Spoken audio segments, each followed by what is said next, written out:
Omuzannyi w'ensambagere Musisi Breaker Breaker ayongedde amaanyi mu kutendekebwa nga yeeteekera okuttuuka ne munnansi wa Kenya Bernard Achoki.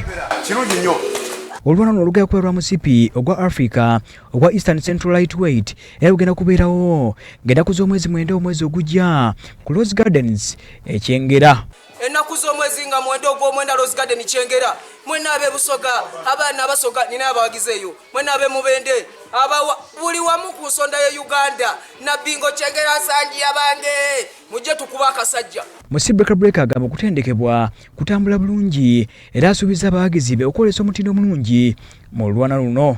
Kyenyizo baga training gikoze bikonde ngezezaako bitereza nga bwe mulabye coach andiko nina coach asinga mu bikonde nina abasajja ba kickbox abankutteko kubanga ate nyongera ne ku kikisi zange. Ate muzannyo gw'omupiira ttiimu abiri zigenda okukwata mu Shark League etongozeddwa olunaku lwa leero ng'egenda kutandika okuzannyibwa ng'ennaku z'omwezi 2 omwezi ogujja ku kisaawe ekya State High School e Kololo.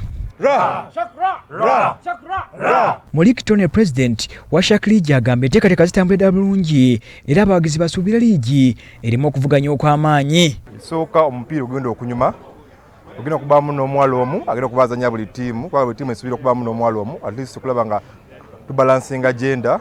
Ekyokubiri kuba ne other get together games egenda okuba nga zireeta abantu abalala kati ng'abakazi tuba tumanyi kuzanya mupiira tulinawo zikazi tulinawo ziludo tulinawo ne draft chess ne tripling games nga technical fixtures zafulumye dda eza season paka wekola ki weggwako ziri automated so buli omu amanyidi wagenda okusamba ani gwagenda okusamba na D so byonna bitegeke bulungi.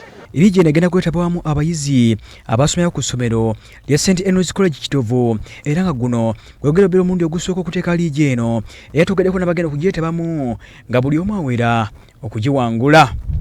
Kye tusuubiza abawagizi baffe ne ab'omwaka gwaffe kyakuwangula buwanguzi kubanga era tukikozeeko mu zino ziggala ze tubadde tusamba before so we are just going to maintaining energy yemu okufuna wano agenda kuwangula alignment. Ate bannayuganda abalala basatu okulira Zeti Asiimwe Ageesigika kandi ne Pate Sulaiman bawangudde tiketi ogenda Dubai okwetaba mu mpaka eza Dubai Desert Challenge. Nze ndi musanyufu okubanga wenkolera we watuufu mu kiseera ekituufu era mbadde mbisuubira. Bano bagenda kutwalibwa kampuni ya Mandela Group mu mwezi ogw'Okumi.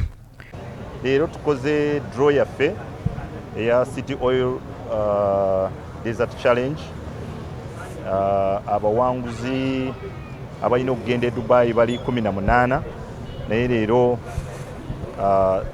tudrawinzeko omwenda. Waswa James Segawa, BBS Terefayina. Webale nnyo webale ddala Waswa